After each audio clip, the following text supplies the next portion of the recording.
Hi friends, स्वागत आहे Ashwini recipes and blog मध्ये। आज आपण पाहणार आहोत वांग्याचं भरीत। चला तर मग पाहूया। इथे मी 2 वांगे घेतलेले आहेत स्वच्छ धुवून। वांगी मी फार मोठी घेतलेली नाहीत भरतासाठी। एक कांदा बारीक चिरून,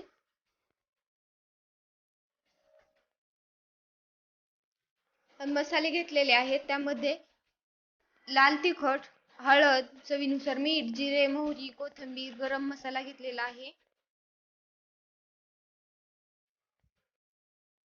सर्वात प्रथम मी वांगे मधोमध चिरून घेते, कारण किडके आहेत का ते पाहण्यासाठी।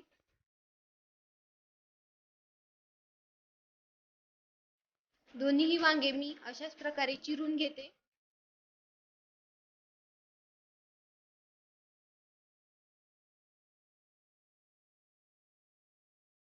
आता फॉकच्या साहाय्याने त्याला टोचे मारून घेते, कारण आपलं वांग आतमध्ये छान असं भाजलं जाईल। त्यामुळे फॉकने असे टोचे मारून घेत आहे मी।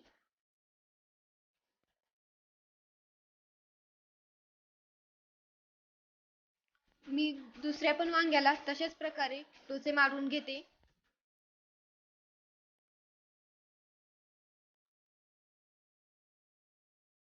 आता मी वांग्याला तेल लावून गॅसवरती भाजण्यासाठी ठेवत आहे। जाळी असल्यास जाळीवर पण ठेवू शकता भाजायला। तेल लावल्याने काय होतं की वांग छान असं भाजतं पण, आणि साल काढताना त्याच्यावरची साल काढताना लवकर निघते साल।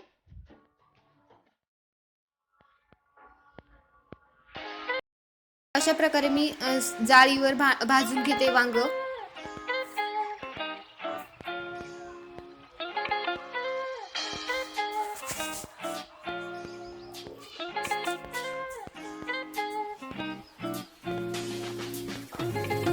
सतत हलवायचं वांग भाजताना। पाहू शकता इथे आपले वांगे किती छान असे भाजलेले आहेत। आता थंड करून मी वांग्याची साल काढून घेत आहे। वांग्याची साल अगदी हलक्या हाताने निघत आहे। खूप छान वांगी भाजली होती आणि साल पण लवकर निघत आहे, पाहू शकता तुम्ही।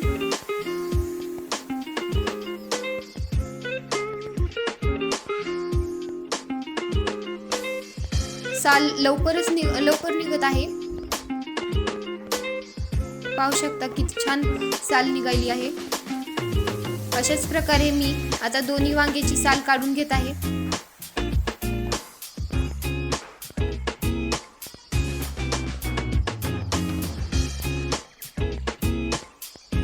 वांग्याची साल काढून झालेली आहे।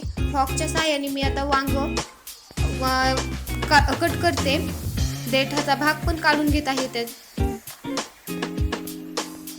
दोन्ही वांगे तसेच काढून घ्यायचे।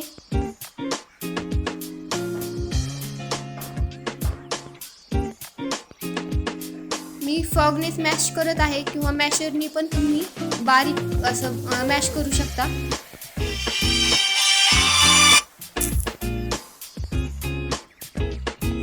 अशा प्रकारे एकदम बारीक असं आपलं वांग मॅश करून घ्यायचे आपल्याला। अशा प्रकारे मी पूर्ण वांग मॅश करून घेतलेलं आहे। आता आपण फोडणी देऊया। त्यासाठी मी लोखंडी तव्यावरती एक पळी तेल टाकलेलं आहे। त्यामध्ये जिरे आणि मोहरी टाकते। तेल छान तापलं होतं, त्यामुळे जिरे मोहरी पण लवकर तडतडली। आता लगेच त्यामध्ये कांदा टाकते। कांदा आपल्याला कलर चेंज होईपर्यंत परतून घ्यायचा आहे।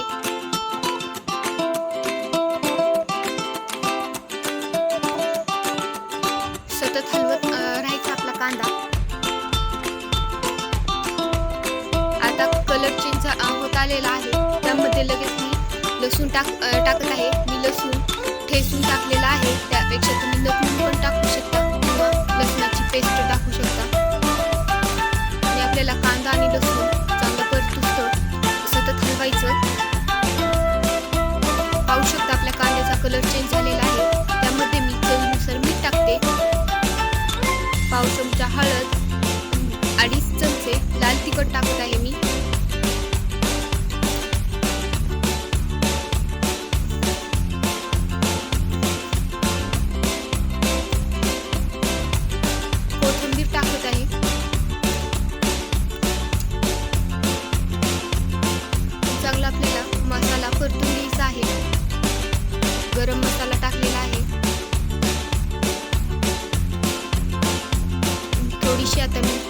टाकत आहे. आता आपलं वांग मॅश करून घेतलेलं ते वांग टाकत आहे आणि परतून घेत आहे. वांग्याला आपल्या पूर्ण मसाला लागला पाहिजे असं आपलं वांग मिक्स करून घ्यायचं आहे. पाहू शकता अशा प्रकारे मी मिक्स करून घेतलेलं आहे. 1 मिनिटभर सतत हलवत राहायचं आपलं. आता त्यामध्ये मी टाकत आहे मोठा कुटलेला शेंगदाण्याचा कूट. 2 चमचे कूट घेतलेला आहे शेंगदाण्याचा. जास्त कूट नाही वापरायचं. आणखीन 1 मिनिटभर आपल्याला भरीत आपलं हलवत राहायचं आहे. अशा प्रकारे सतत हलवायचं भरीत. कूट पण छान मिक्स झालेला आहे. पाहू शकता कलर तर किती छान आलेला आहे आपल्या भरताला. आता मी गॅस बंद करून काढून घेत आहे भरीत. पाहू शकता भरताला कलर छान आलेला आहे. सर्विंगसाठी मी थोडीशी कोथिंबीर वापरलेली आहे.